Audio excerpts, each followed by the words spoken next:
Le mois d'avril touche à sa fin et il est temps de faire le point sur mes avancées tricot du mois. Et ce mois-ci, je suis fière de pouvoir dire enfin que mon stock de laine a bien baissé. Je m'appelle Cassia, j'ai 38 ans, j'habite en Suisse.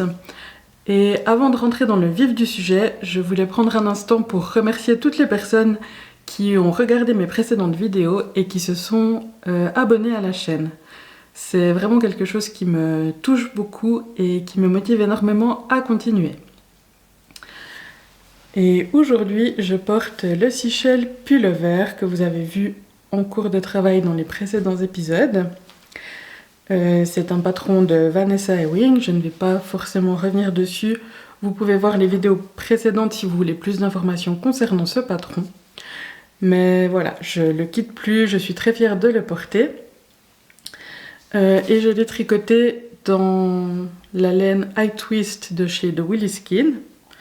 Donc c'est le coloris contrastant ici. Le noir c'est de la laine à chaussettes de chez Lang. Et comme après avoir tricoté ce pull, il me restait pas mal de laine, eh bien j'ai utilisé le reste pour faire des chaussettes. Et ces chaussettes, il y en a deux, hein. C'est le premier objet fini de cet épisode d'aujourd'hui. Donc voilà, une petite paire de chaussettes que j'ai démarré le 1er avril et que j'ai terminé aujourd'hui. Nous sommes le 25 avril. On n'est pas tout à fait à la fin du mois, mais je vais être pas mal occupée la semaine prochaine. C'est pour ça que je tourne déjà cet épisode un petit peu en avance. Je sais que je ne vais pas faire énormément d'avancées tricot la semaine prochaine. Donc après avoir tricoté ce pull, il me restait 56 grammes de laine. Donc largement de quoi faire une paire de chaussettes. Puisqu'après avoir terminé cette paire de chaussettes, il me reste encore tout ça. Donc là, il me reste encore 20 grammes. 20 grammes, c'est l'équivalent d'un mini. Et 20 grammes, c'est ce que j'ai utilisé dans le coloris vert ici pour faire les orteils, le talon et les côtes. Merci. C'est ce mot-là que je cherchais. Et on voit en plus que mes côtes, elles sont bien hautes. Les tailles des chaussettes ont l'air différentes parce que celle-ci est bloquée et celle-ci pas encore. Mais elles font bien toutes les deux la même taille. Et c'est une paire de chaussettes que j'ai tricotée sans patron. Je connais ma pointure, je sais que je dois monter 56 mailles lorsque je tricote des chaussettes pour moi. Je les tricote depuis les orteils vers les côtes. Et puis voilà, à force d'en faire régulièrement, c'est une recette que je connais par cœur et voilà, que je fais souvent. Donc ça, c'est le premier projet terminé. On n'est plus tellement à la saison de porter des chaussettes, mais elles seront prêtes pour l'automne et pour l'hiver prochain. Il fait pas mal chaud chez moi, même si on est seulement en avril. Je vais aller enlever ce pull avant de vous parler du prochain projet. Voilà, la température est un peu plus agréable pour moi. Une dernière chose concernant les chaussettes que je viens de vous montrer. J'ai également tourné une vidéo. Je me suis filmée en train de réaliser la chaussette de A à Z. Et je me suis chronométrée durant tout ce processus. Parce que voilà, c'était quelque chose que j'étais curieuse de savoir, combien de temps me prenait la réalisation d'une chaussette et de pouvoir montrer les différentes étapes, etc. Donc je suis en train de préparer la vidéo et elle sortira milieu du mois de mai, je pense, sur cette chaîne également. Donc si c'est quelque chose qui vous intéresse, n'hésitez pas à aller la voir. Et donc les chaussettes, c'était le projet terminé. J'ai un deuxième projet qui est à moitié terminé. Ce n'est pas une autre paire de chaussettes, mais ce sont des mitaines. Voilà, donc des mitaines qui ne sont pas pour moi. Oh, j'ai pas encore coupé les fils d'ailleurs. Des mitaines qui sont un petit peu grandes pour moi, dont je vous avais déjà parlé dans les épisodes précédents. J'ai suivi un patron pour faire des gants sur mesure, un patron de chez Nimble Needles. Et c'est une recette qui est en anglais, je vous la montre ici. qui vous permet de réaliser des gants parfaitement adaptés aux mesures de vos mains. Et donc moi je les réalise pour quelqu'un qui a des mains beaucoup plus grandes que les miennes, donc j'ai pris les mesures. J'avais déjà tricoté plus ou moins jusqu'à la moitié. On avait essayé, c'était trop grand, je m'étais, je pense, trompée dans les calculs ou peut-être que j'avais mal mesuré mon échantillon. Donc j'ai recommencé. Et puis lors du deuxième essayage, le gant était à la bonne taille, enfin la mitaine, puisque là j'ai pas tricoté des doigts jusqu'au bout. D'ailleurs on voit que j'ai fait l'annulaire un petit peu trop court, mais j'avais la flemme de recommencer, donc j'ai laissé tel quel. Et j'ai trouvé que c'était un patron qui était très bien expliqué, donc comment faire les doigts, comment prendre les mesures, etc. Mais c'était la première fois que je faisais ce genre d'ouvrage et c'était pas super simple pour moi. Il y a des endroits où je me suis trompée, il y a des petites erreurs, j'ai dû recommencer. Mais voilà, c'est quelque chose de très pratique à faire et c'est toujours utile d'avoir de pouvoir tricoter des gants et c'est quelque chose qu'on porte beaucoup. Donc voilà pour ce patron, il me reste encore à faire la deuxième. Et puis c'est quelque chose qui, d'après moi, allait consommer beaucoup de laine. Voilà la laine que j'utilise. Elle vient de chez Save the Yarn, c'est un... Je vais voir si j'ai l'étiquette.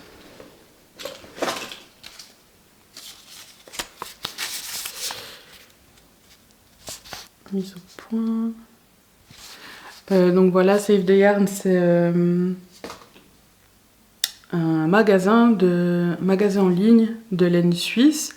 Enfin, de laine suisse. C'est une boutique basée en Suisse qui récupère de la laine qui est utilisée dans le commerce en fait. Elle récupère les restes et les reconditionne pour les revendre pour qu'on puisse les tricoter. Donc il y a régulièrement des nouveautés sur son site. C'est beaucoup moins cher que certaines autres marques de laine par exemple. Et si vous vivez en Suisse, je vous recommande fortement je vous recommande d'aller commander chez elle, d'aller voir ce qu'il y a en boutique. Il y a des matières très intéressantes qu'on ne retrouve pas forcément ailleurs ou alors qu'on peut retrouver chez elle à moindre prix. Et c'est vraiment une bonne initiative pour l'environnement. Donc n'hésitez pas à aller y faire un tour. Et moi, il me reste plus que suffisamment de fil pour faire la deuxième mitaine. Et je sais pas ce que je vais faire après pour utiliser tout ça. Si vous avez des idées, des suggestions, dites-moi dans les commentaires. C'est un fil fingering qui se compose de mérino, viscose et angora. Donc c'est une laine qui est... Bon là elle est tricotée en double. Elle est assez fluide mais elle se tient bien quand même. Et la couleur est très jolie je trouve. Je ne sais pas ce que je ferai dans ce fil ensuite. Voilà, en ce qui concerne le patron, je vous ai parlé du patron. Il est très bien expliqué, il y a également des vidéos qui démontrent les différentes techniques utilisées, vraiment toutes les étapes pas à pas, donc c'est un très bon patron. Même s'il est disponible uniquement en anglais, voilà, si vous parlez un tout petit peu anglais, il y a la vidéo qui est là pour vous aider, donc ça vaut vraiment la peine d'avoir un tel patron dans sa bibliothèque. D'autant plus que c'est vraiment quelque chose qu'on va utiliser régulièrement, qu'on peut adapter aux mains de toute la famille. Enfin, c'est vraiment le genre de patron qu'on va énormément utiliser. Donc voilà, un objet semi-fini. Le deuxième sera là le mois prochain, j'espère. Et je vais maintenant passer à mes différents en cours. Le mois dernier, je vous avais parlé d'un projet que j'ai monté sur un coup de tête et qui consommait beaucoup de restes. C'est la raison pour laquelle je l'avais monté d'ailleurs. C'est mon cardigan de reste que voici et qui avance très bien.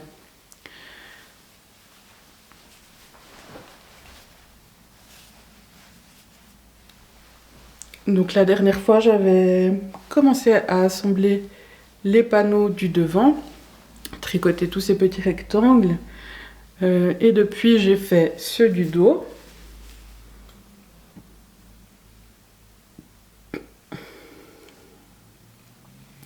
J'ai fait ceux du dos, j'ai tout cousu ensemble.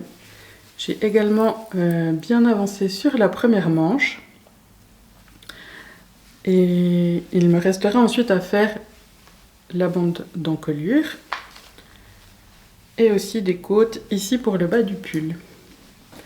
Je ne l'ai pas encore essayé. Si ça se trouve, la manche ne va pas du tout. C'est un petit peu serré.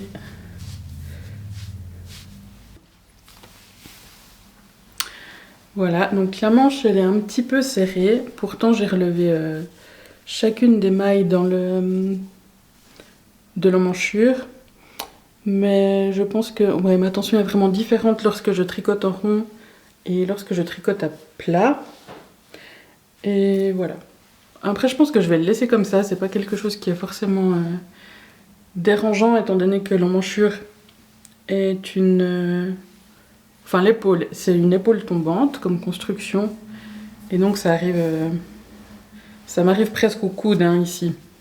Ça m'arrive presque au coude. Et ici, je vais encore rajouter la bande d'encolure. Donc, ce sera vraiment...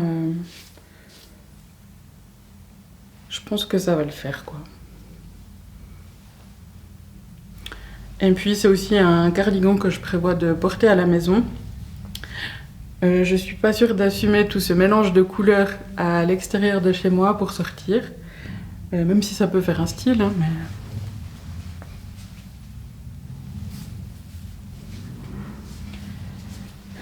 On voit que c'est vraiment très très bariolé, mais c'est bien chaud.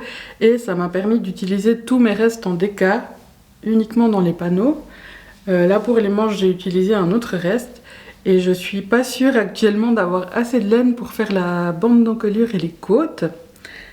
J'espère que oui. Sinon, ben, c'est quelque chose qui restera en pause jusqu'à ce que je tricote un autre projet en déca et que je puisse le terminer. De toute façon, même lorsqu'on utilise ces restes, ils finissent toujours par revenir en fin de compte. À chaque fois qu'on tricote un projet, enfin je sais pas pour vous, mais moi c'est mon cas, à chaque fois que je tricote un projet, j'ai toujours des restes. Ou alors j'ai pas assez de laine pour terminer mon projet, je dois en racheter et du coup j'ai encore des restes. Voilà pour ce cardigan. Je perds mes pelotes. J'ai pas utilisé de patron. J'ai tricoté des carrés, j'ai fait des coutures, enfin des carrés, des rectangles, je les ai cousus ensemble. Et puis voilà. Je crois que c'est tout pour cet ouvrage. Ça m'intéresserait beaucoup de savoir de quelle manière vous utilisez vos restes et surtout les restes de déca. Parce que pour la fingering, je trouve qu'on peut facilement la mettre dans une paire de chaussettes pour faire un jacquard, des rayures, ce genre de choses. Pour la déca, je trouve que c'est beaucoup plus difficile. Donc merci pour tous vos conseils et vos recommandations. Et voilà pour ce projet en cours. Je vais aussi l'enlever, il fait beaucoup trop chaud chez moi.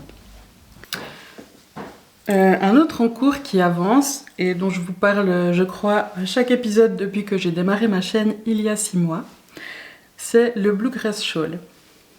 Alors il n'est pas terminé, il est toujours en cours, mais il a bien avancé. Donc il avance gentiment. Si je le mets comme ça, voilà.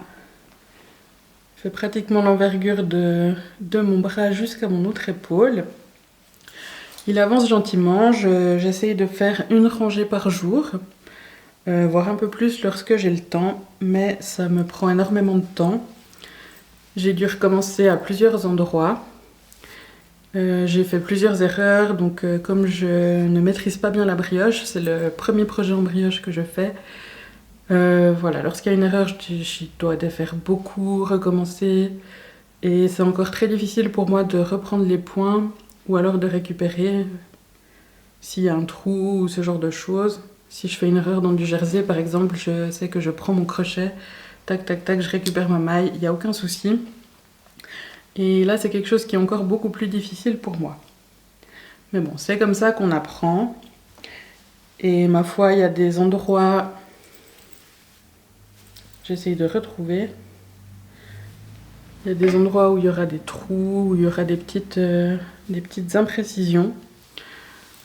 Ma foi, c'est comme ça, je pourrais pas forcément les rattraper. Mais je trouve que ces couleurs... C'est incroyablement magnifique. Donc la laine que j'utilise, c'est le calendrier de l'Avent de chez Tricot & Stitch que j'ai acheté en 2023. Celui qui s'appelait Witchy Woodlands. Si je dis pas de bêtises, elle a remis des kits pour tricoter le châle qui allait dans ce calendrier de l'Avent dans sa boutique. Mais je suis pas sûre, allez vérifier les informations que je vous donne. Après, si les kits ne sont pas disponibles, tous ces coloris sont magnifiques. Donc c'est une boutique en ligne que je vous recommande si vous n'avez pas encore commandé chez elle. Et puis le patron que j'utilise, c'est pas le patron qui était dans le calendrier, c'est un autre. Donc le Bluegrass Shawl, c'est un patron de chez Wool & Pine Design, qui sont des designers américains, je pense. Et j'adore absolument tous les patrons qu'ils font. J'ai envie de tout tricoter, mais c'est pas forcément les patrons les plus simples à faire. Et ils sont très très bien expliqués. Ça, c'est le deuxième patron que je fais de chez eux. C'est limpide au niveau des explications. Par contre, c'est des projets qui sont pas pour les débutants. Ils utilisent des techniques déjà intermédiaires à avancer. Mais les résultats, ils sont juste bluffants, quoi. Voilà, je le montre encore parce que je ne m'en lasse pas.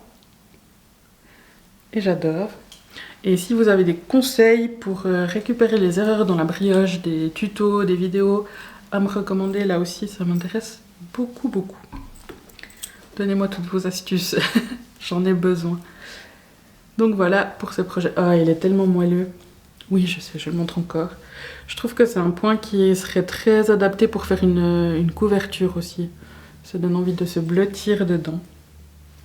Donc voilà, c'est tout pour les encours, mais j'ai bien évidemment pas mal de projets que j'aimerais monter, plein d'idées. Et j'ai déjà fait quelques échantillons. Le premier que voici, oula, il ressort très très bleu à l'écran. Chez moi, il est beaucoup plus vert. Donc voilà, la couleur n'est pas très très fidèle. C'est un canard. Donc cette couleur dont on ne sait jamais si est-ce qu'elle est bleue, est-ce qu'elle est verte. Donc dans la réalité, elle est un petit peu plus verte et moins bleue que ce que vous voyez à l'écran. C'est un fil de chez Fiberspace. Un fil que j'avais acheté quand j'étais allée au CSF. J'en avais profité pour passer chez Lille Weasel aussi. Et c'est un fil qui est composé de mérino et de soie. Donc on voit qu'il a beaucoup de drapés.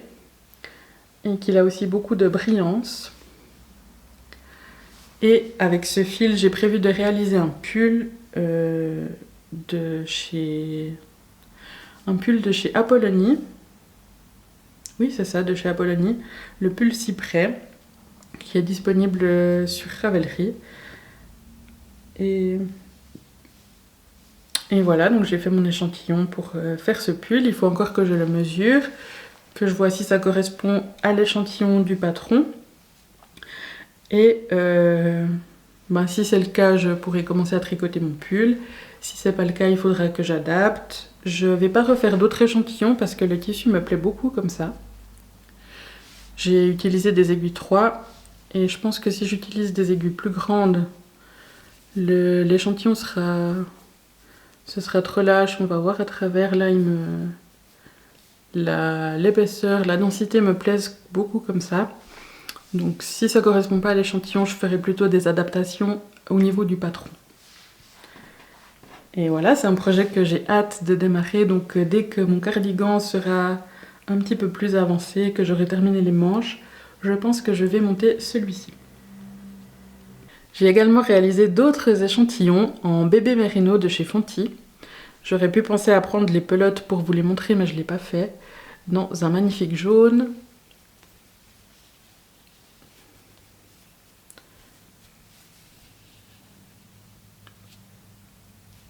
Voilà, j'aime beaucoup cette couleur. Et j'ai l'intention de faire un pull dans ce coloris. Et là, j'ai réalisé différents échantillons pour ce faire. En fait, j'ai pas de patron défini pour ce pull. J'aimerais le designer moi-même et choisir les motifs, la forme, etc. Et de le faire adapter à mes mesures. Donc je suis pas du tout designeuse, hein, j'ai jamais fait ça avant. À part pour le cardigan de reste, mais où je me suis lancée sans vraiment réfléchir, j'ai pas fait de calcul compliqué, j'y suis allée un petit peu au feeling. Et là pour ce pull, si je veux que je puisse y intégrer de la texture, de la dentelle, eh ben il faudra que je fasse un petit peu de calcul.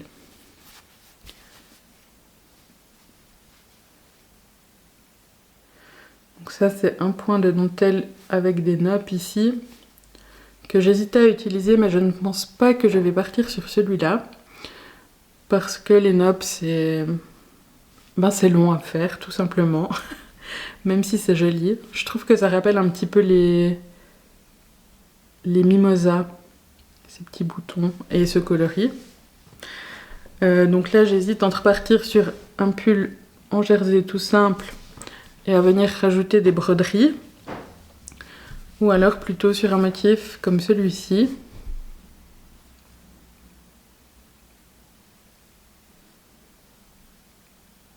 Voilà, donc une dentelle assez simple aussi, mais ça pourrait bien donner. Je crois que j'avais déjà montré le mois dernier cet échantillon. J'en ai fait d'autres depuis. J'ai aussi fait mes échantillons en rond, parce que j'ai une tension qui est vraiment différente lorsque je tricote en rond et lorsque je tricote en aller-retour. Celui-ci, je l'ai fait en aller-retour et il est beaucoup plus grand. Donc c'est vraiment quelque chose qui est important à prendre en compte lorsque vous faites les échantillons. D'ailleurs, si je prends... excusez-moi. Si je reprends mon échantillon bleu, j'ai carrément fait un petit tube que je peux enfiler comme ça. Et les mesures, elles seront beaucoup plus proches de la réalité, pour ma part en tout cas. Après, il y a certaines personnes qui ont une tension qui ne change pas du tout lorsqu'elles tricotent en rond, lorsqu'elles tricotent à plat, mais chez moi, ça change énormément. Donc voilà, je pense que c'est un projet qui va rester quelques temps sur mes aiguilles, parce que maintenant que j'ai fait ces échantillons, il faut que je mesure, il faut que je répartisse les calculs, voilà, que je choisisse quelle forme de pull je veux, que je fasse les calculs pour les adapter à mes mesures, les adapter aux motifs que je vais choisir aussi. Donc ça va être tout un travail. Et je vais prendre le temps de bien mettre les choses à plat pour que j'aille limite un patron à suivre quand je vais faire le pull, plutôt que de me lancer un petit peu sans filet, on va dire, comme je l'ai fait pour le cardigan. Donc voilà pour les projets de ce mois-ci. Sinon, j'ai pas encore pesé plutôt les quantités de laine que j'ai utilisées ce mois-ci. Je mettrai un petit descriptif qui va s'afficher quelque part à l'écran. Vous pouvez le retrouver sur mon Instagram aussi à la fin de chaque mois dans les stories à la une.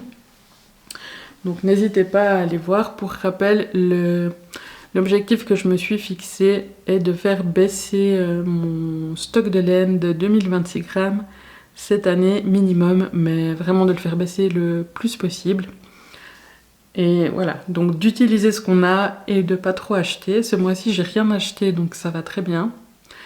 Et c'est pas vrai que j'ai rien acheté en fait.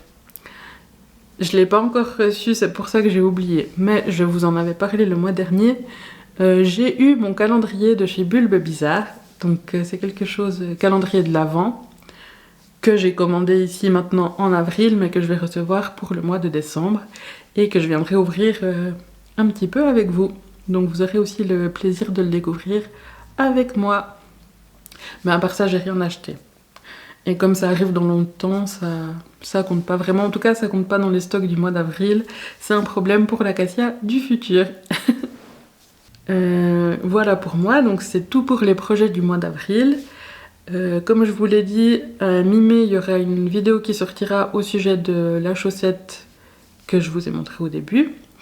Et puis, si vous avez des idées de vidéos que je pourrais faire sur cette chaîne, un petit peu en plus des podcasts, n'hésitez pas à me les dire parce que, ben voilà, ça fait 6 mois que je viens par ici et je prends beaucoup de plaisir à découvrir comment ça fonctionne, comment faire les vidéos, comment les monter.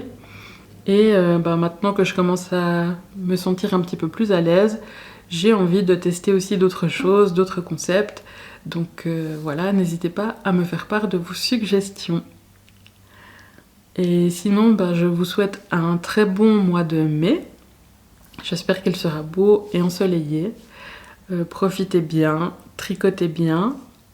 Donc je vous donne rendez-vous pour la prochaine vidéo mi-mai, je ne sais pas encore exactement quel jour.